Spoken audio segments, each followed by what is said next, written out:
Welcome sa buhay ng isang estudyante na kung saan ay nag-aaral sa school ng mga as. Tama naman, boys. As.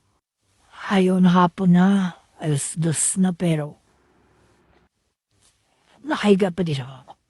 Tama ba? Para sa isang tao na may finals bukas. Tama, humiga na lang tayo.